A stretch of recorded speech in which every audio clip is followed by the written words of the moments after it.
Hello বন্ধুরা, welcome back to my new another vlog. কেমন আছো তোমরা সবাই? সকলকে জানাই শুভ বিজয়ার প্রীতি আর শুভেচ্ছা।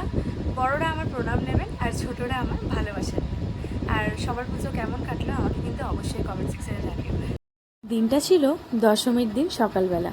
তো ঘুম থেকে উঠে ব্রেকফাস্ট করেই আমি কিচেনে ঢুকে পড়েছিলাম, কারণ দশমী মানেই হচ্ছে মাটন কষা। আর প্রত্যেকটা বাঙালি বাড়িতেই দশমীর দিন মাটন চিকেন এগুলো হয়। তো যাই হোক, মাটনটা নিয়ে এসে বাবা বলেই দিয়েছিল যে রান্না কিন্তু আজ তোকেই করতে হবে। মা বলেছিল আমি হেল্প করে দেবো, কিন্তু রান্নাটা আজকে তোকেই করতে হবে। তো আমি বললাম ঠিক আছে। তো এই তো এখন প্রথম থেকে তোমাদের রেসিপিটা দেখাতে পারিনি। তো এখন প্রায় মাটনটা অনেকটাই মানে কষানো হয়ে গেছে। তো এখন মা একটু দই দিয়ে দিল ফাটিয়ে, কারণ দই দিলে মাটনের স্বাদ কিন্তু আরও দ্বিগুণ হয়ে যায়। তো যাই হোক, তোমাদের দশমীটা কীরকম কাটলো আমাকে কিন্তু অবশ্যই কমেন্ট সেকশানে জানিও। তো চলো দেখে নিই কতটা মাটন হয়েছে। আর এখন কিন্তু কিচেনটা খুব নোংরা হয়ে আছে, তো কিছু মনে করো না, কারণ কিছুক্ষণ আগেই রসুন পেঁয়াজ এগুলো ছাড়ানো হয়েছে। তো তারপর এই তো অনেকটাই হয়ে এসেছে, এখন ফুটছে। তো আর আমার সব থেকে ফেভারিট পিস কিন্তু মাটনের চর্বি আর নাল্লি পিসটা ফেভারিট, আর চর্বিতে অলওয়েজ হচ্ছে এক্সট্রা ভালোবাসা। তো তোমাদের কার কার দশমী কেমন কাটলো আমাকে কিন্তু অবশ্যই কমেন্ট সেকশানে জানাতে ভুলো না কিন্তু।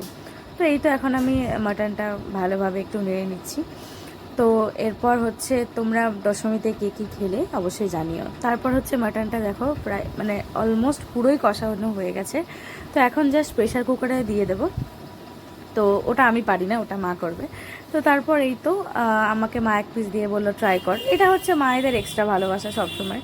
তারপর এই দেখো এখন রান্না বান্না পুরো কমপ্লিট। আর সিম্পল একটা রান্না ছিল দশমীতে, ভাত, মাটনের ঝোল আর আলু তার সাথে। তারপর হচ্ছে তোমার দই ছিল। তো এই দেখো আমার অলমোস্ট খাওয়া হয়ে গেছে। আর এই যেটা বলছিলাম এটা আমার ফেভারিট, অর্ধেক পিসটা খাওয়া হয়ে গেছে, নাল্লি পিস মাটনের খুব ফেভারিট একটা পিস। এটা আমার মনে হয় অনেক বাঙালিরই ফেভারিট। আর এটা ছিল রসুন, আজ তো একটা রসুন দিয়ে দিয়েছিল রান্নাতে। আমার রসুন কিন্তু ভীষণ ভালো লাগে। তোমরা কারা কারা রসুন দিয়ে খাও আমাকে জানিও। আর তার সাথে ছিল স্যালাড। খাওয়া দাওয়া করে ঘুম থেকে ওঠার পর সন্ধ্যাবেলা এই যে একটা বার্গার আর আমি একটা লাস্সি অর্ডার করে নিয়েছিলাম স্ন্যাক্স জোন থেকে। তো এটা খাওয়ার পর মানে অ্যাকচুয়ালি সেদিন আমি যেহেতু বেরোইনি দশমীতে, একদমই বাড়ি থেকে বেরোয়নি, প্রচুর ঘোরা হয়ে গেছিলো আমার, সেজন্য দশমীতে আর বাড়ি থেকে বেরোনো হয়নি।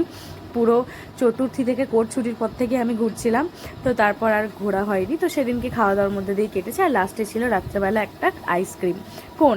তো আজকের ভিডিওটা কেমন লাগলো কমেন্ট সেকশনে অবশ্যই জানাতে ভুলো না। টাটা।